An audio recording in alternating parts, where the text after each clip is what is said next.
الحمد لله الحمد لله خالق الوجود من العدم وجاعل النور من الظلم ومخرج الصبر من الألم فملقي التوبة على الندم فنشكره على المصائب كما نشكره على النعم ونصلي على رسوله الأكرم ذي الشرف الأشم والنور الأتم والكتاب المحكم وكمال النبيين والخاتم سيد ولد آدم الذي بشر به عيسى بن مريم ودعا لبعثته إبراهيم عليه السلام حين كان يرفع قواعد بيت الله المحرم. فصلى الله عليه وسلم وعلى أتباعه خير الأمم الذين بارك الله بهم كافة الناس العرب منهم والعجم. فالحمد لله الذي لم يتخذ ولدا ولم يكن له شريك في الملك ولم يكن له ولي من الذل وكبره تكبيرا. والحمد لله الذي أنزل على عبده الكتاب ولم يجعل له عوجا. والحمد لله الذي نحمده ونستعينه ونستغفره ونؤمن به ونتوكل عليه ونعوذ بالله من شرور أنفسنا ومن سيئات أعمالنا. من يهده الله فلا مضل له ومن يضلل فلا هادي له. ونشهد أن لا إله إلا الله وحده لا شريك له ونشهد أن محمدا عبد الله ورسوله أرسله الله تعالى بالهدى ودين الحق ليظهره على الدين كله وكفى بالله شهيدا.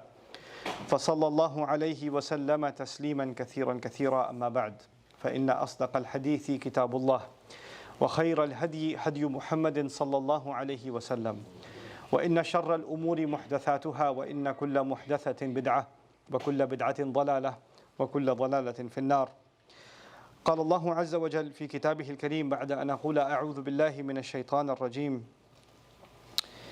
فأقبل بعضهم على بعض يتساءلون قال قائل منهم إني كان لي قرين يقول أئنك لمن المصدقين أئذا متنا وكنا ترابا وعظاما أئنا لمدينون قال هل أنتم مطلعون فاطلع فرآه في سواء الجحيم قال تالله إن كدت لتردين لولا نعمة ربي لكنت من المحضرين أفما نحن بميتين إلا موتتنا الأولى وما نحن بمعذبين إن هذا لهو الفوز العظيم. رب اشرح لي صدري ويسر لي أمري واحلل عقدة من لساني يفقه قولي. واللهم ثبتنا عند الموت بلا إله إلا الله. واللهم اجعلنا من الذين آمنوا وعملوا الصالحات وتواصوا بالحق وتواصوا بالصبر. آمين يا رب العالمين. Allah Azza wa Jal, when He described that human beings were placed on this earth, He told us that He put a lot of things here for us to enjoy and for us to benefit from so we can become grateful to Him. He even complained that He put so many things here for us to live well with. وَجَعَلْنَا لَكُمْ فِيهَا مَعَايِشْ. And then He said, قَلِيلًا مَا تَشْكُرُونَ. How little you show gratitude. But one of the realities of the Quran is that we were not sent to this earth to stay here forever. And that we are going to be, there's another life that all of us have to live. Just like we are living this life, there's another life we have to live. And when we start living that life, this life is going to feel like a day. Every problem, I mean, you think about, every single day we think about things that happened that were bad in the past, or we think about troubles that are coming ahead of us in the future that are stressing us out. Anxiety, fear, the fear of the unknown, concerns about all kinds of things. And yet, when we come back before Allah, this entire life, it doesn't matter if you lived for a week or you lived for 100 years, it wouldn't matter. All of it will feel like we just stayed here for a single day. And on top of all of that, Allah even describes this entire life of ours as la'ib. That is just a game. It's just a game. It's just like a play. And the idea of a play being that you're just entertaining yourself for a little bit, but the real thing happens, work happens after the play is over. So this next life that you and I have to prepare for, that Allah made this life into a very tiny seed, but the actual tree that grows from it is that next life that's coming. And it's so easy for you and me to forget that next life. We don't think about it every day.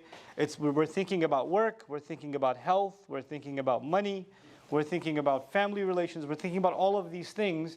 And the thing that we forget is this next life that's coming ahead of us. And if we did think about that, then all of the other things we're dealing with, the way we think about them would change.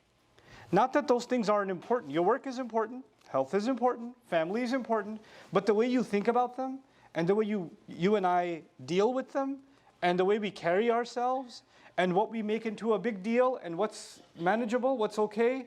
If we don't have the akhirah in mind, then a small problem can feel like the biggest problem in the world. It could become like the end of the world. But if you have the akhirah in mind, it's not that big of a deal. I'll give you an example, just to put things in perspective. Imagine somebody's late for work, and they can't find their socks. And for those 5 minutes, the socks are the biggest problem in the universe for that person. Oh my God, I'm getting late, this is ridiculous, I'm going to get fired, all these problems.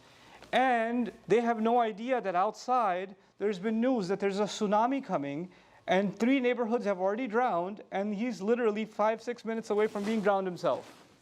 If he doesn't look outside, the biggest problem is I can't find my socks. If he looks outside, he realizes there's a much bigger problem that'll make you forget socks, shoes, food, nothing else matters. Everything disappeared. Every other concern disappeared. Because there's something much bigger coming, something far more important coming, that makes you lose, the sight of, you realize how petty, how small these problems were compared to a much bigger problem. And it's not just about problems. I'm not just reminding you and me of hellfire, but also of Jannah. Sometimes we work towards things in this life. We really hope we can accomplish something. And if we get it, we're going to feel like we're successful. Man, if I just graduate, if I just get this job, if I just save this much money, if I can just have this much in the bank, if I can just put this much down, if I can just get that house, if I can just get this car, we have a list in our head of things we want to get or things we want to accomplish in the worldly sense. And we're working towards that, and that's okay. But if you compare what you're going to get and what I'm going to get by working towards these things, and at the expense of losing sight of something so much bigger than Allah is offering, so much bigger. And what unfortunately happens is people think that either you want to be a person who takes care of this life or the next life. That's not our religion. Allah Azza wa Jal taught us, رَبَّنَا آتِنَا فِي الدُّنْيَا حَسَنَةً وَفِي الْآخِرَةِ حَسَنَةً. We ask Allah to give us beautiful things in this life and in the next life together. What that means is you pursue this life in a way that takes care of this life while at the same time building your next life. Well, at the same time, you're doing two birds with one stone. And that's really what Allah Azza wa Jal has done. It's a profoundly beautiful religion in that when you go and earn, for example, a halal income, that's an act of worship. Or when you take care of your family, which is expensive, it's an act of worship. Or when you're with your wife, it's an act of worship. Or when you're eating permissible food, it's an act of worship. So you're not just worshiping Allah when you're praying or when you're going to Hajj, but even when you're living your life within those guidelines, that's also a form of worship. That's also you and I building and investing into our next life. But what I wanted to do in this khutbah today is remind myself of a very powerful scene that Allah describes of Judgment Day. And actually this is after Judgment Day. This is at the point where some people are inside hell, may Allah protect us from hell, and some people are inside heaven. So the decision's already been made, people are where they are. Okay? And this scene is of someone who made it into heaven. So they're already in Jannah now, and now the party's begun, and they're being treated. And so there's a long description here, but I'll start from the part that I want to emphasize in this khutbah.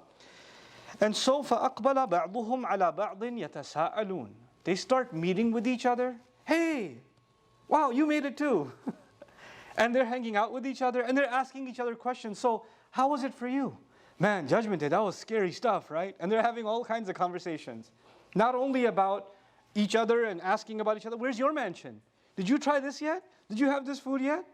I can't believe we made it. But they're also having conversations about what they used to have, the trouble they used to have back in this life. إِنَّا كُنَّا قَبْلُ فِي أَهْلِنَا مُشْفِقِينَ. In another surah, they're talking to each other and they say, man, we used to have so much trouble in our family. Some of our loved ones gave us such a hard time. We used to be so difficult. Oh, man. And they're having this conversation in heaven. Remembering, man, remember that time? فَمَنَّ اللَّهُ عَلَيْنَا. Allah did us such a huge favor, and He protected us. Anyway, so these people are having this conversation with each other, asking about each other, and one of them, he looks around at all these familiar faces, and he says, قَالَ قَائِلٌ مِّنْهُمْ إِنِّي كَانَ لِي قَرِينٌ. One of them said, I used to have a friend. He's remembering some friend of his that he remembers from this life. Now he's in heaven, he's among new friends, and he's meeting with all kinds of people, but he still remembers this memory of this friend of his. Now the Arabic language has many words for friend. You have qareen, you have sadiq, you have hamim, you have rafiq, you have, khalil, you have all these words for friends. But this particular word, qareen, Qarn actually comes from a rope that they used to tie two camels together with. So these two camels, if you see one, you see the other one. Guaranteed. Qaroon, some Arabs used to use the word qaroon for the soul of a human being because it's always attached to the body. It's attached to it. This is from, the verb that comes from it is qarrana, to chain something to something. Muqarranina Quran uses when in hellfire people are chained to each other. When this word is used for a friend, Allah is describing the kind of friend you're never seen alone. You're always with them. You're always with them. And it doesn't have to be a friend, by the way. It could be a spouse. It could be a family member. It could be a sibling. It could be someone that no matter what you do, you want them involved. They are chained to you. You are chained to them. There's a kind of healthy or unhealthy codependency. You're always there with each other. You're always associated with each other. You feel incomplete without this other person. And now this one of them is in heaven. And he's like, I had a qareen. I had someone who I didn't go anywhere without going with him. Or with her. And now they're not here. Where did they go? I don't see them here. So inni kana li qareen. And so then he remembers some of the conversations he used to have with this qareen back in this life. And he says, يَقُولُ أَإِنَّكَ لَمِنَ الْمُصَدِّقِينَ. Do you seriously believe this stuff? You seriously believe in this heaven and hell stuff? But even more than that, sometimes close friends, one of them says, hey man, let's do this. Or somebody close to you, a relationship. And somebody says, let's just do it. It's, what's the big deal? And one of them says, no, we have to fear Allah. It's not right. What we're doing is not right. Allah will ask us about it. We're lying. We're not being honest. We're doing something Allah doesn't want us to do. And the other person says, are you serious right now? Oh, you're like a believer? Seriously? That you're better than everybody else? Are you really going to drop the Islam card on me now? Can you not be religious right now? We're all Muslim, okay? We got it. Allah understands. These kinds of conversations, your qareen used to kind of talk you into, just do it, man. Why are you making a big deal?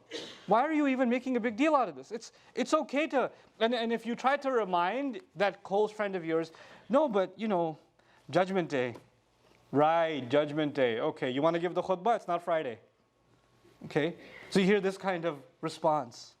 And he remembers those kinds of conversations. And he literally says, he used to say to me, are you seriously, confirming, or are you seriously believing all this stuff? أَإِنَّكَ لَمِنَ الْمُصَدِّقِينَ أَإِذَا مِتْنَا وَكُنَّا تُرَابًا وَعِظَامًا أَإِنَّا لَمَدِينُونَ. Yes, I know. When we are going to be reduced to bones and decayed dust, then we're going to be raised again, and everything we did is going to get asked about. Got it. I heard the khutbah about Judgment Day too. Thank you very much. I know. I'm Muslim too, And the other side of it is somebody who had a qareen, who maybe one of them turned towards Allah. It happens among friends. It happens among married couples that they were not religious before, and one of them, the husband, decides to turn back to God. Or the wife decides that she's going to start praying, and the other one doesn't understand it. Like, what are you doing? Why can't we go to that party? Why are you dressed like that? Why can't you dress like you normally used to dress? Why do I have to walk around with you looking like this? And she says, I don't want Allah to ask me. Oh, right, yeah, because we're going to get asked about going to weddings. Thanks. Thanks for ruining everything. And so they have to deal with that. And this person gets to heaven, and he's reminding themselves of these difficult conversations that he used to have. And then he asks all these people that are sitting in this new company of Jannah, he says, هَلْ أَنْتُمْ مُطَّلِعُونَ. Would you like to find out what happened to him? Would you like to inquire? Nobody else cares. It's his friend. So people keep drinking their drink and eating their food and asking other questions. And he says, so nobody else is wondering about this? Am I the only one who knows about him? I'm the only one who's asking? So he asked Allah. فَطَّلَعَ. So he sought to find out. Now the thing about Jannah, heaven, is that you get whatever you ask. You ask anything, Allah will give it. وَلَكُمْ فِيهَا مَا تَشْتَهِي أَنفُسُكُمْ. You will have for yourselves whatever you desire. So he desires that he wants to see his friend, that he can't find. And you can already guess from the kinds of questions his friend used to ask, he didn't make it to heaven. And now he wants to see his friend. But to see his friend, Allah will have to show him a picture of hell. So Allah describes, فَرَآهُ فِي سَوَاءِ الْجَحِيمِ. It is as if a window is opened in heaven, and he can look inside, and he can see his friend, or his qareen, his associate, this person of his, in the middle of hell. in the middle of the roaring flame of hell. Jahim actually comes from juhum, which is when the pupils of a lion dilate before it's about to eat you up. That's actually called juhum. And when the fire sees its prey and it gets exaggerated, it gets aggressive, that's when it's called jahim. So he's looking at the roaring flame and he's seeing his friend, he or she, in the middle of it. In the middle of it. Now, this is a person you cared about your whole life. So you would imagine the moment you see them, you say, oh my God, can I help you? Can I get you out of there? I have to help you. None of that happens. This person sees their friend and says, قَالَ تَاللَّهِ, he says, I swear to God. I swear by Allah. And tallahi is different from wallahi. The Arabs from thousands of years ago, when they swore by anything, they said wallahi. But if it's, and they would say wallahi even for casual things, like wallahi, I'm so hungry, I need some chicken right now. No problem. They would say wallahi, no problem. But tallahi is used when you're shocked. Tallahi is used in extreme cases. So it's like it's wallahi on steroids, is what tallahi is. And so he says, tallahi, I swear to God, in kitta la turdin. It is as if you almost made me fall off the cliff too. Man, I came so close to sticking with you all the time that when you're going into the wrong direction, because I was tied to you with a rope, I was tempted to go with you. Man, that was close. So instead of worrying about how he's doing, the first thought that comes in your mind is, man, you almost got me too, bro. You almost had me. And the word turdin, irda, is used when someone is pushed off a cliff. You almost pushed me off the cliff with you. Imagine if you're roped to somebody and they fall off a cliff, you're going to get yanked down with them. That's his first comment. Then he says, لَوْلَا نِعْمَةُ رَبِّي لَكُنْتُ مِنَ الْمُحْضَرِينَ. Had it not been for the great luxury and favor of Allah, I would have been among that group of people on Judgment Day that had to present their explanations. Muhdareen, ihdar, when you have to stand up, stand before Allah and explain every one of your deeds. You know what that's telling us? The people of heaven, when they present their book of deeds to Allah, you know what Allah Azza wa Jal describes? فَسَوْفَ يُحَاسَبُ حِسَابًا يَسِيرًا. Allah will give an easy audit. Easy checking. They'll turn to page 75. Hey, I think there's a Hajj here. Could you please give me credit for that one? And the angel was, no, we get it. It's okay. You can go. They're not going to go item by item for the people who go into heaven. But the people who go into hell, people who are in trouble, they start getting, so what happened on this day? What were you doing at 3 a.m.? What was this? Who were you with? What were you talking about? What did you text? What did you say? What did you do? What did you eat? What did you drink? And the Prophet ﷺ would describe, إِنَّهُ مَنْ سُئِلَ يَوْمَ الْقِيَامَةِ فَقَدْ هَلَكَ. The person who starts getting interrogated on Judgment Day has been destroyed. So this guy's in heaven, he sees his friend, and he says, man, I was almost in the list of people who have to stand and explain themselves. Thank Allah, I was from those who Allah went easy on, and He gave them an easy hisab. And it would have been because of you that I would have been on the wrong list. Min al-muhdareen. And then he doesn't want to see any more of that hell. Please close that window. I got my wish. Thank you very much. And he's in heaven, right? He's in Jannah. But the shock of seeing hell, even for those few moments, was so powerful that this person, when that window closed, before this window opened, they were in heaven. After this window closed, they're still in heaven.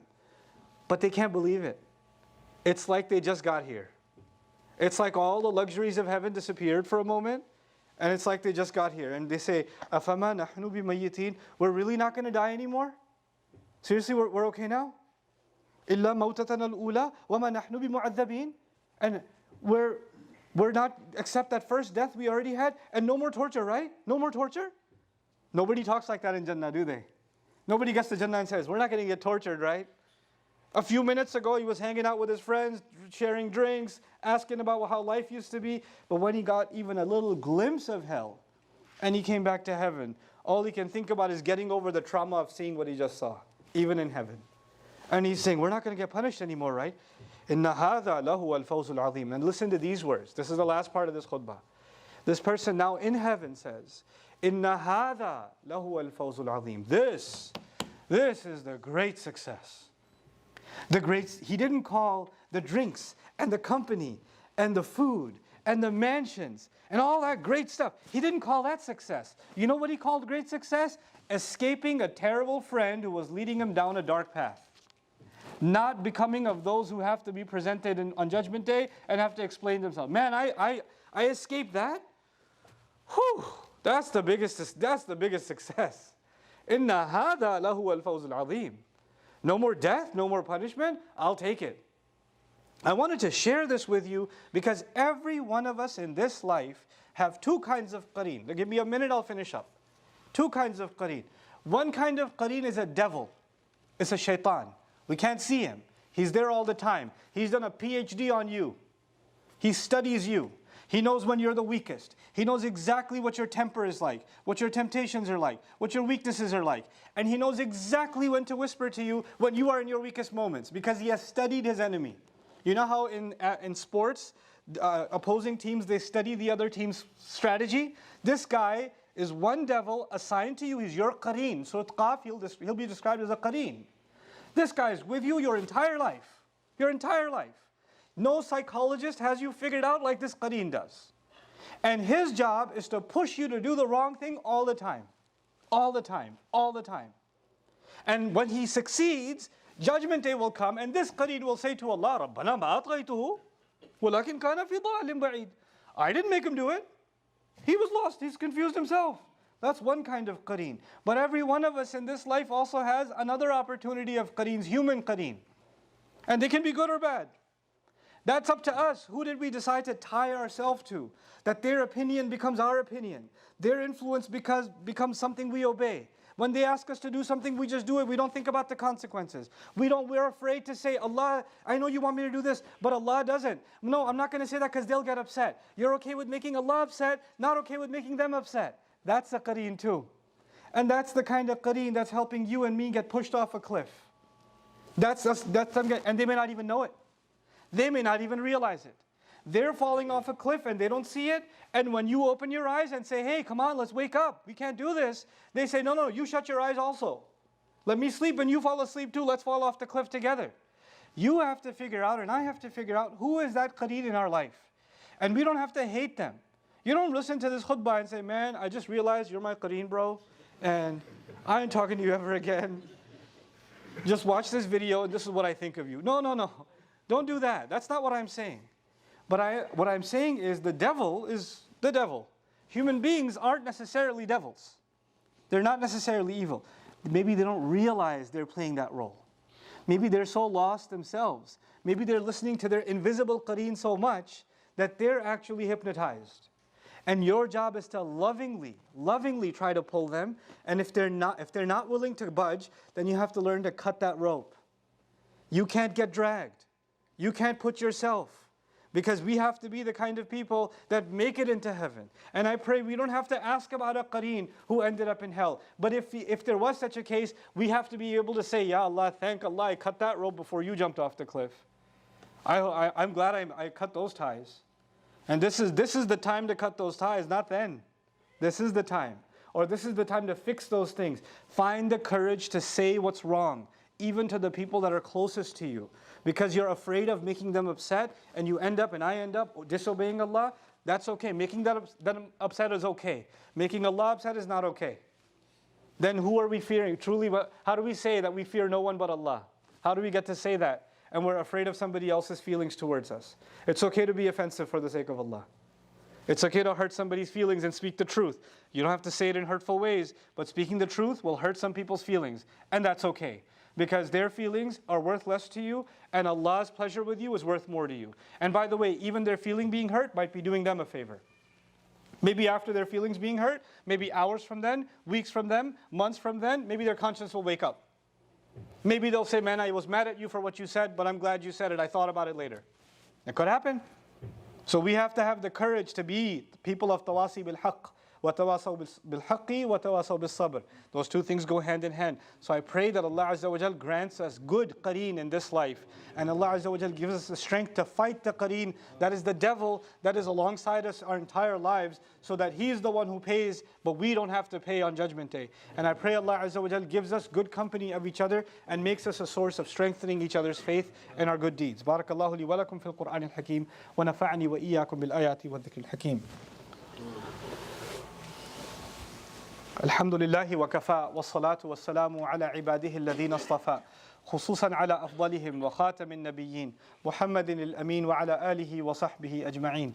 قال الله عز وجل في كتابه الكريم بعد أن أقول أعوذ بالله من الشيطان الرجيم إن الله وملائكته يصلون على النبي يا أيها الذين آمنوا صلوا عليه وسلموا تسليما اللهم صل على محمد وعلى آل محمد كما صليت على إبراهيم وعلى آل إبراهيم في العالمين إنك حميد مجيد اللهم بارك على محمد وعلى آل محمد كما باركت على إبراهيم وعلى آل إبراهيم في العالمين إنك حميد مجيد. عباد الله رحمكم الله اتقوا الله إن الله يأمر بالعدل والإحسان وإيتاء ذي القربى وينهى عن الفحشاء والمنكر ولذكر الله أكبر والله يعلم ما تصنعون. أقم الصلاة إن الصلاة كانت على المؤمنين كتابا موقوتا.